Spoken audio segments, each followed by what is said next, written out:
안녕하세요. 명물어던 길용호입니다. 각 팀 5명의 선수가 상대방의 골대에 공을 넣어 득점을 올리는 스포츠인 농구. 그 어느 경기보다도 빠르고 박진감 넘치는 이 운동은 프로 선수뿐만 아니라 중고등학교 운동장이나 길거리에서도 흔하게 볼 수가 있습니다. 이처럼 프로 경기부터 생활 스포츠까지 폭넓은 인기를 자랑하는 농구의 전성기를 이끌었던 분. 오늘 명불허전에서는 우리나라 대학 농구 역사에 큰 획을 그으셨던 분. 현재는 큰 기업의 부회장으로 새로운 삶을 살고 계신 최희암 전 농구 감독님 모시겠습니다. 그 정장 차림을 꼭 해야 되는 겁니까? 그 법에는 없습니다. 법에는 네. 없고요. 아마 우리나라에서 최초로 정장을 입고 나오신 분이 아마 지금 농구협회 회장하고 계시는 박열 감독님이신데요. 네. 이제 그분의 이제 그 지론에 따르면 네. 정장을 입는 게 이제 상대방에 대한 예우 차원이다라는 차원에서 정장을 이렇게 입고, 어쨌든 뭐 경기 자체도 하나의 행사이기 때문에 네. 허투루 할 수 없었고요. 네. 또 상대는 예의도 존중해야 되고, 그런 차원에서 이렇게 정장을 입고 나오게 됐죠. 근데 참 잘 어울리세요, 양복이. 감사합니다. 그 뿔테 안경을 쓰신 거 어떤 트레이드 마크처럼 그렇게 된 것 같은데 특별한 어떤 뿔테를 고집하시는 이유가 있으신가요? 뭐 고집은 아니고요. 네. 어쨌든 연습을 하든 훈련할 때는 같이 이제 선수들하고 하지 않습니까? 몸도 부딪히고. 근데 그 금태나 이런 이제 쇠로 만든 안경은 이제 눈에 상처도 날 수도 있고 하고. 근데 이제 뿔테 안경은 그래도 뭐 볼에 부딪히더라도 이제 여기서 파손되고 하니까 크게 상처가 나지 않아 가지고 그렇게 해서 쓰게 된 게 이제 뿔테 안경입니다. 네. 선수 시절로 한번 되돌아가 보도록 하겠습니다. 처음에 감독님께서는 어떻게 해서 농구를 하게 되셨습니까? 제가 신문중학교 입학을 했는데요. 동기 중에서 제일 커가지고. 제일 네, 제일 크셨습니까? 컸습니다. 68명 중에 68번인가 그랬어요, 제가. 네. 제 기억은 그런데. 네. 그래서 농구 한번 해보지 않을래. 그리고 아시다시피 그때는 이제 신동파라고 하면 뭐 대단하게 저희 세대 이상은 다 잘 아시는 분일 텐데, 신동파 선배님이 또 저희 신문중학교, 또 신문고등학교를 나오셨기 때문에 저희들의 어떤 우상이었죠. 그래서 선생님께서 내가 신동파도 내 키운 사람이다. 너도 하면 그렇게 될 수 있다라고 해서 이제 농구를 시작하게 됐습니다. 네. 근데 중학교 1학년 때 키가 거기서 멈춰버리셨습니까? 네. 그리고 뭐 지금 이제 대학교 때 한창 때 보니까 78이었으니까 10cm 정도밖에 안 큰 것 같아요. 저도 굉장히 아쉽습니다. 그 당시에 중학교 1학년 때는 키가 제일 크셨으니까 네. 포지션은 물론 센터 봤습니다. 센터를 보셨는데 나중에는 그 포지션을 어디로 바꾸셨습니까? 그래서 고등학교 1학년 때까지 센터를 보고요. 네. 그 신장 갖고 안 되니까, 그러니까 이제 고2 때, 고3 때는 이제 제가 이제 포워드를 좀 보고, 그리고 가드도 보면서, 그 대학교 가서는 이제 뭐 어쩔 수 없이 이제 가드 포지션을 보게 됐죠. 다양한 포지션을 하게 된 것이 네. 나중에 감독님이 되셨을지 어떤 자기한테 좋은 이로운 점이 있었습니까? 그건 상당히 도움이 됐죠. 네. 뭐 센터일 때, 가드일 때 여러 가지 그 아쉬운 점 같은 거 있거든요. 상대가 어떻게 해줬으면 좋겠다라는 거를 이제 서로가 제가 양쪽을 다 해봐서 알기 때문에, 근데 그런 부분들에서 선수들한테 어떤 지시사항이라든지 요구사항을 정확하게 좀 집어낼 수 있었죠. 당시에 뭐 신문중고등학교가 농구의 명문이라는 건 뭐 누구나 알고 있는 얘기입니다. 그리고 나서 대학을 연세대학교로 진학을 하셨는데 네, 그렇죠. 네. 보통 이제 그런 명문 학교에서는 자동적으로 좋은 대학에 가게 돼 있는데 우리 최희암 감독님께서는 정식 시험을 보고 연세대학교에 입학을 하셨어요. 어떻게 된 이유인가요? 제가 이제 고려대학교에 이제 갈 계획이었었는데, 네. 이제 좀 고려대학교에서 나중에 이제 TO 조정이 이제 돼가지고 고대 스카웃을 못했어요. 그래서 그때는 이미 벌써 이제 다 끝났지 않습니까? 벌써 가을 때니까. 선수로서는 갈 수가 없는 입장이 됐었죠. 그래서 뭐 그런 뭐 어쩔 수 없는 선택에 시험을 칠 수밖에 없었던 거고요. 근데 운동만 하시다가 갑자기 공부를 해서 정식으로 들어가기가 굉장히 어려우셨을 텐데요. 근데 우리 길 교수님도 그 당시에 다 같은 세대니까 사실 중학교 입학 시험도 다 치렀지 않습니까? 네. 그런 것도 있었고 또 제가 중학교 때만 하더라도 그 수업은 8교시까지 다 했어요.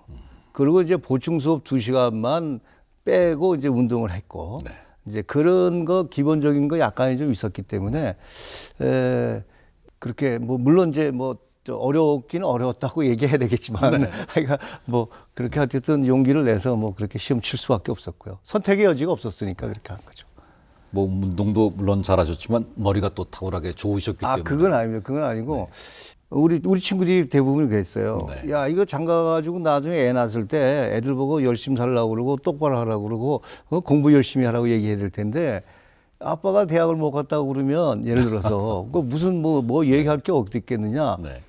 그러니까 우리가 그 최선을 일단 다해보자. 네. 그래서 이제 종로에 있는 그 제일학원이라는 데 있었는데 예. 거기 예비고사 종합반이라고 있었어요. 그래서 거기에 이제 학원을 다녔죠. 그래서 운동을 끝나면 거기 가서 종합반 그 수업을 듣고 그리고 이제 집에 들어왔는데 그때는 통행 금지가 있어가지고 또 그렇게 쉬운 건 아니었었어요. 그래서 그걸 뭐 겨울 내내 했고 또 일반 학과도 아니고 또 체육 계열의 이제 체육학과를 또 지원했고 그런 부분들이 좀 유리하게 작용이 됐죠.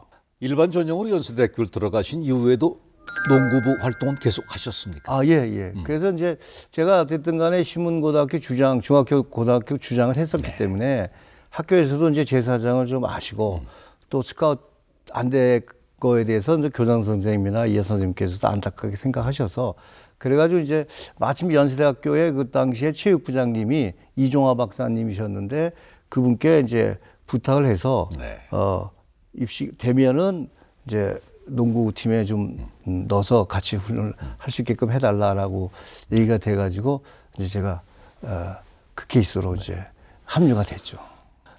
그 연세대학교 졸업 후에는 당시에 이제 현대농구단 창단 멤버로 입단을 하시게 되셨습니다. 그때 당시 활동하실 때 현대 멤버 어떤 분들이 있는지 한번 말씀해 주시겠습니까? 뭐 WKBL 청주에도 신선우 있었고 그다음에 이제 박수교 선수 있었고요.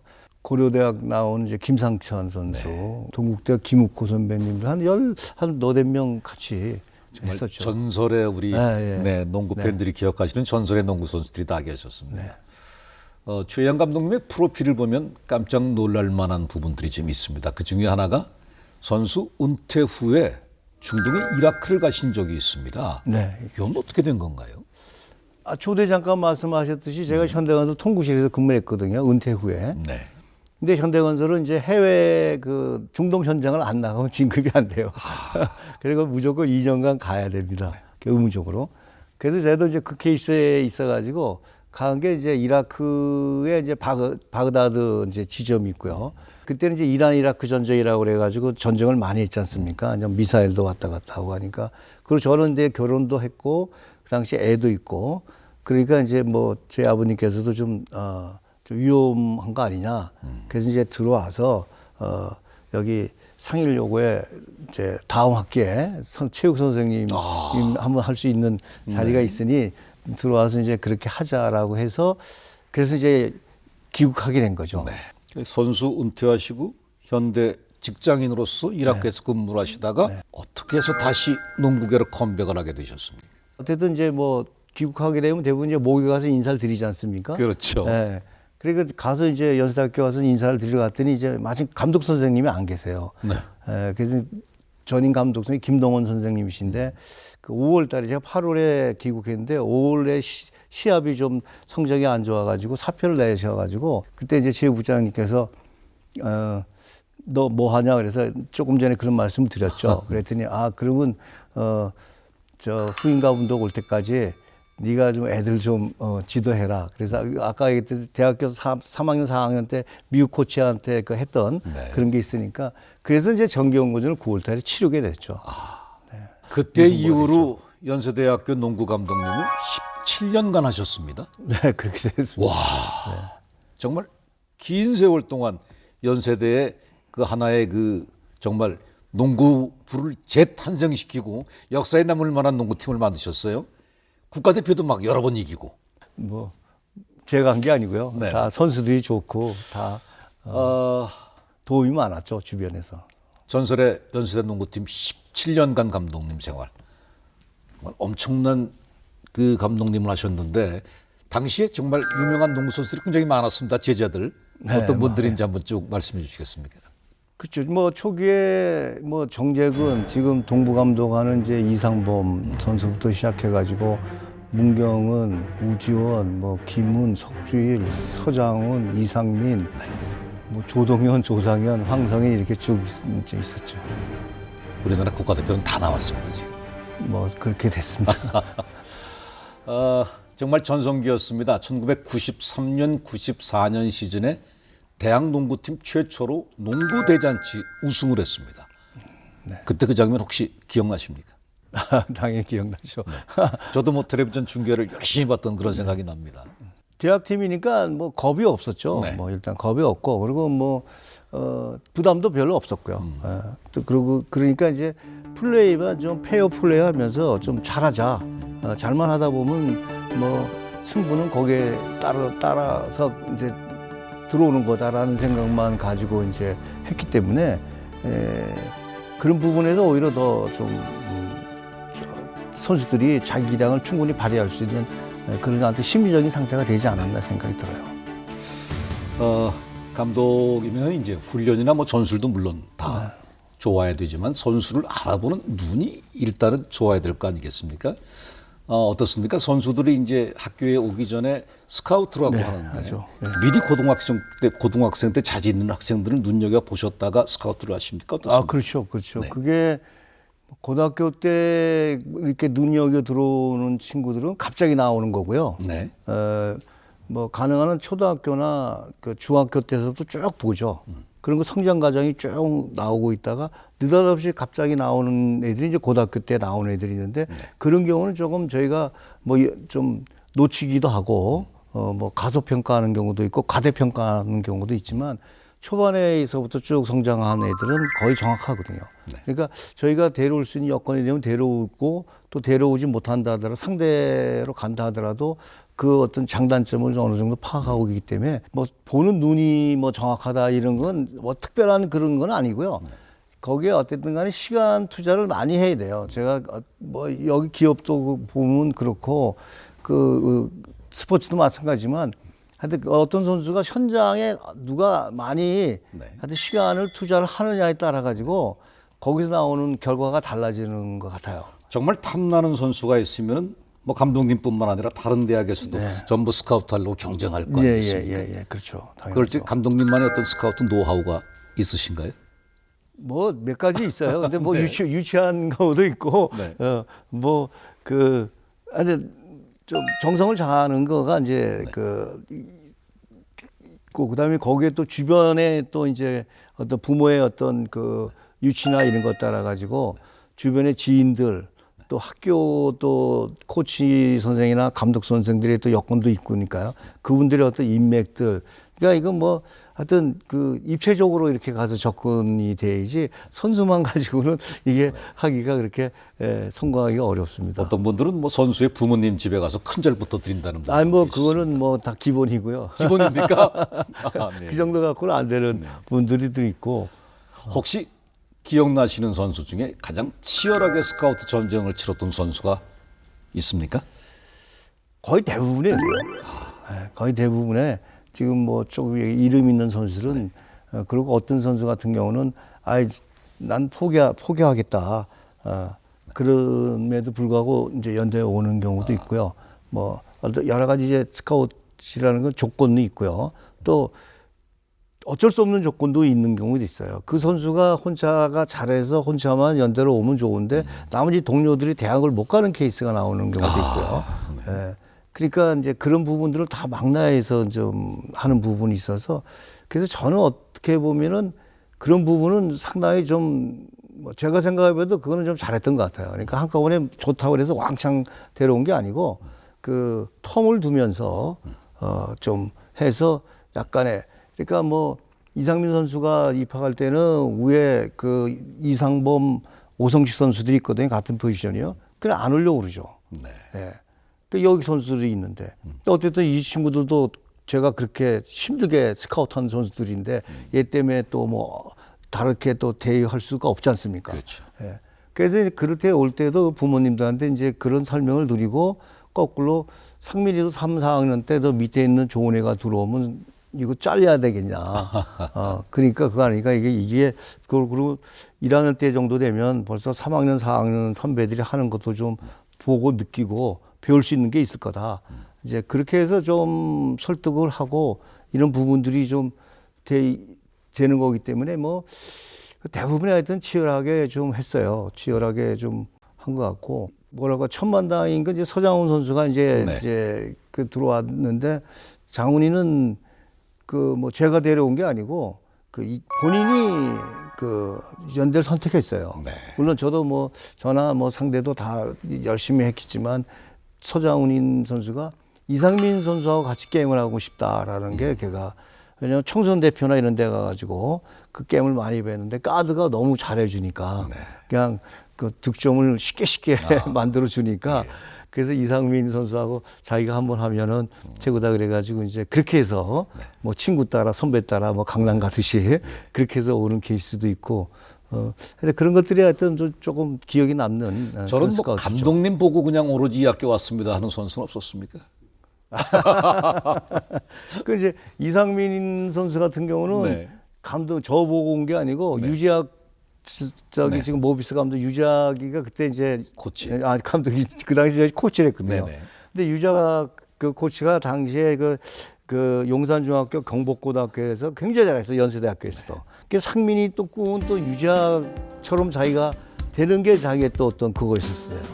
그래서 마침 이제 자기가 우리 코치가 돼가지고 있어서 이상민이가 또 그래서 들어왔고, 그래서 뭐 저보고 오는 사람들은 없고, 다 그렇게 해서 주변의 환경과 여건이 잘 맞아져가지고 제가 왔습니다. 당시 그 연세대학교 농구부 인기 정말 대단했습니다. 요즘에 뭐 아이돌 정말 저리 가라 할 정도로 그 여학생들 팬을 몰고 다녔다고 해도 과언이 아닌데. 예, 그렇죠.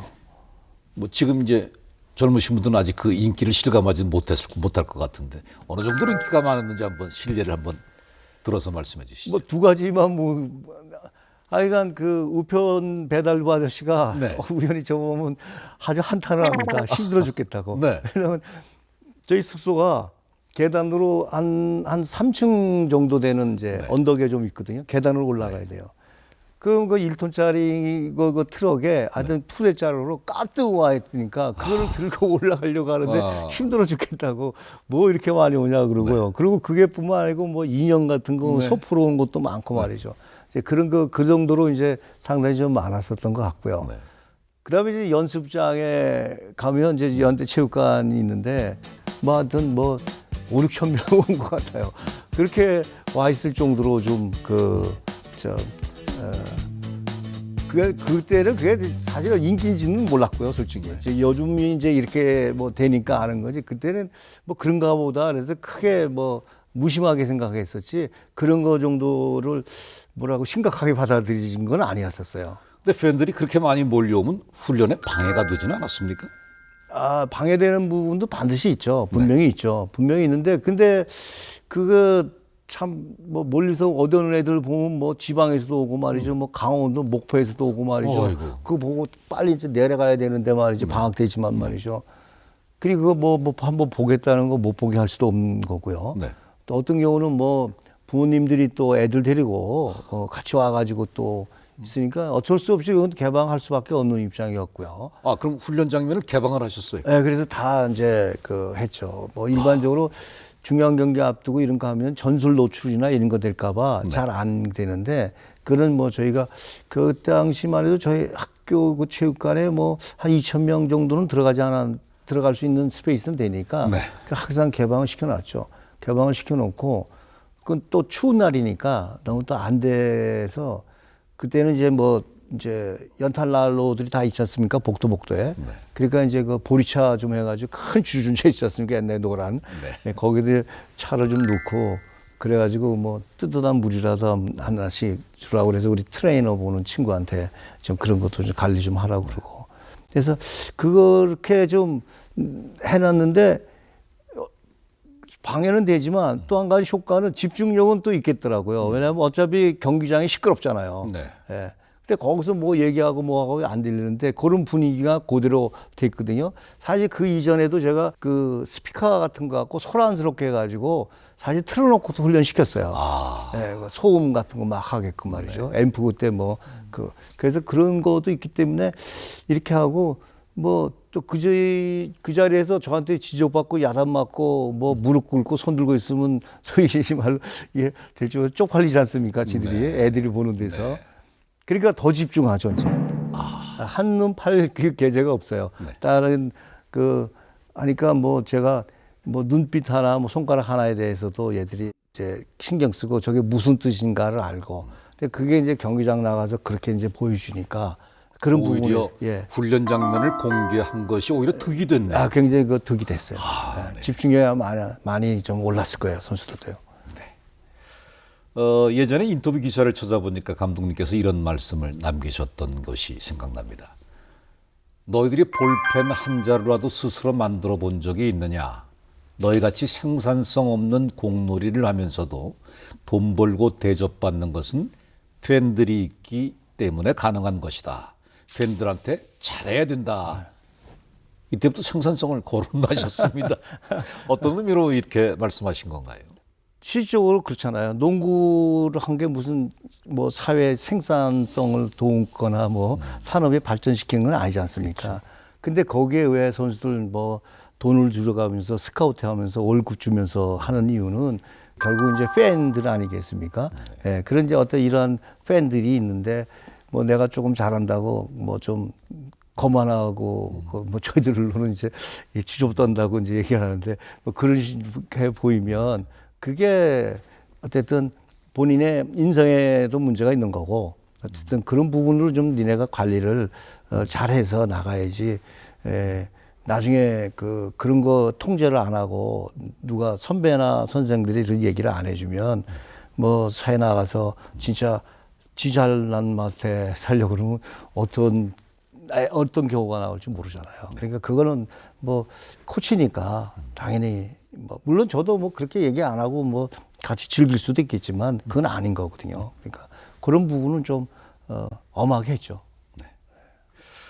감독님의 별명을 한번 찾아보니까 뭐 여러 가지 별명이 있습니다만 그 중에서 가장 많이 불리운 별명이 코트의 독사. 무섭습니다.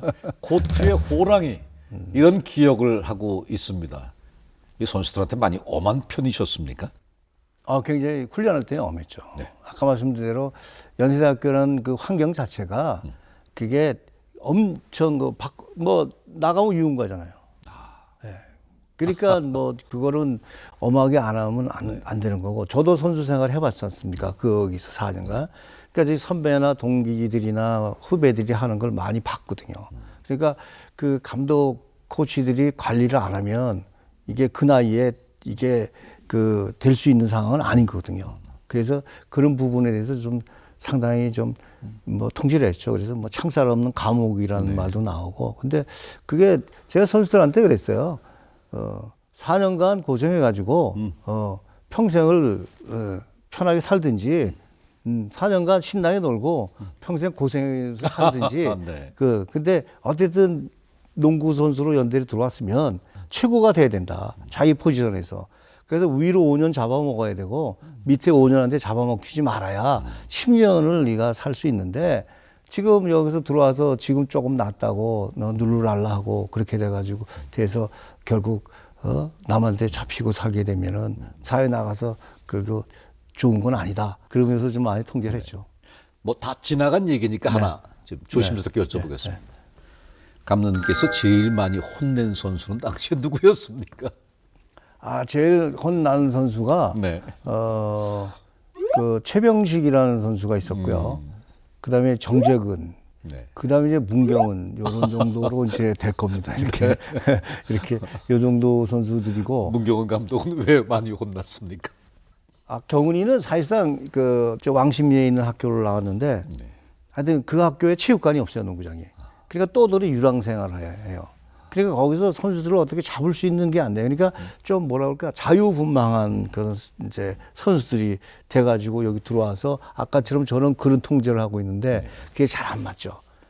근데 다행스럽게도 경은이 아버님이 많이 도와주셨어요. 네. 예, 걔가 뭐 주말에 나오면 그거를 저한테 딱딱 보고를 하시고, 네. 그래서 그다음 월요일 날 오면 제가 그걸 딱 잡아내는 것처럼 말이죠. 뭐 하고 이제 그래서 한 6개월 만에 잡히더라고요. 워낙에 미남이니까 여학생 팬이 제일 많았을 것 같아요.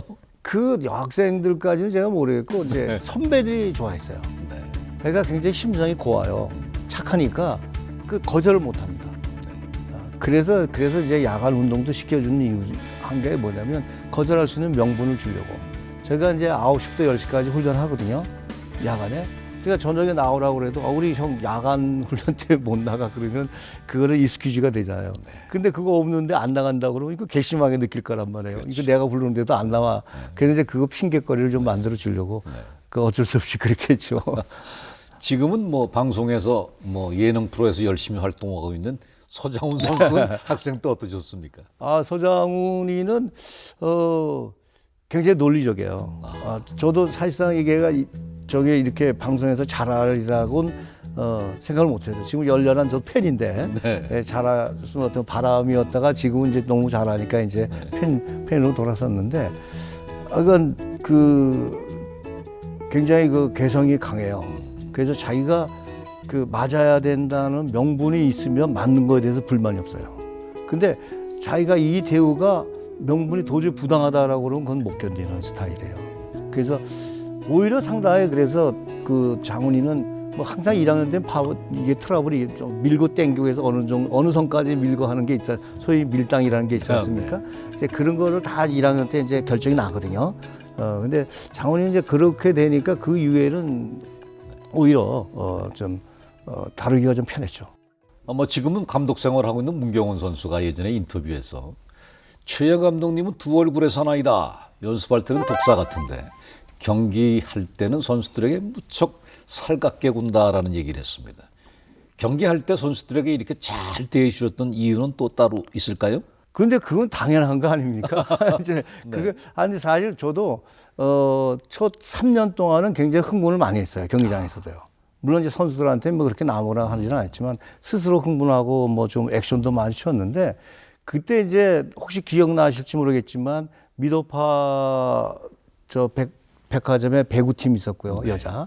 이창호 감독님 계셨고, 그리고 그다음에 변호관 감독님이신가 또 이분들은 코트장에서 굉장히 조용해요. 딱 그래서 이제 우연한 기회에 이제 하는 자리에서 이제 저 초짜 코치니까 어떻게 그랬더니 이분들 말씀이 그러더라고요. 이게 진짜 고수는 코트에서 이 소리 지르지 않는다.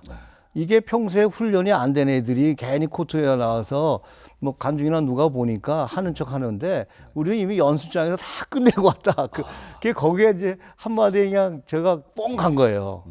이게 연수에선 진짜 해야 되고 경기장에는 그래서는 안 되겠구나. 그래서 이제 경기장에 나와가지고는 가능한 한 이제 잘하도록 말이죠. 실제로 어린애들도 뭐 유치원이나 이럴 때 학예회 같은 거 할 때 선생님이 뭐라고 욱박지르면 더 못하지 않습니까? 예. 그러니까 그거에 되니까 뭐 선수들 시합장에 나와서는 뭐 거의 뭐 그런 거는 선수들이 어떤 사기를 위해서 일부러 뭐 심판이나 막 일부러 뭐 감독님께서 막 화를 내시고 소리를 지르고 이런 경우도 시도를 하는 경우가 있습니까? 그거 해야죠. 그거 안 하면 그건 바보죠. 일부러. 그럼요. 네. 어떨 때는 우리 선수가 또 너무 이제 피해를 보니까 얘가 심판한테 어필하려고 그러면 얘가 뭐 피해를 보잖아요. 네. 뭐 퇴장을 당하는지 말이야. 그런 이제 대신 이제 웃돌이 먹고 대신 해주면 이제 선수 입장에서 그래도 우리 대빵이 그래도 뭐 해준다 이런 게 있잖아요. 대리적으로. 그래서 그런 거는 좀 해줘야 그것도 심하게 하면 감독님 퇴장 당하시죠. 이거 당연하죠. 몇 번이나 퇴장을 당하셨습니까? 여러 번 있었어요. 저 벌금 KBL에서 제일 많이 냈을 겁니다. 그렇습니까? 네. 벌금 액수 내신 게 얼마나 되십니까? 맥심으로 많이 낸 게 1,000만 냈어요. 한 번에. 네, 한 번에 아마 제 기록일 겁니다. 우리 감독님이 저렇게까지 벌금까지 당하고 퇴장까지 당하면서 우리를 위해서 애쓰시는구나. 이걸 심어주기 위해서. 저는 그 징계 아마 때는 1년간 자격정지도 맞고 그랬는데요. 그러셨습니까? 네. 일부러 쇼를 하셨는데. 하여튼 뭐 쇼든 뭐든 간에 그거는 제가 아니면 선수들이 어떤 집안에 가장이 있잖아요. 아이 그 자식들이 있는데 아버지 얼굴 쳐다보고 있는데 아버지가 꼬락지 내밀면 안 되니까 그거는 뭐 싸워야죠. 네.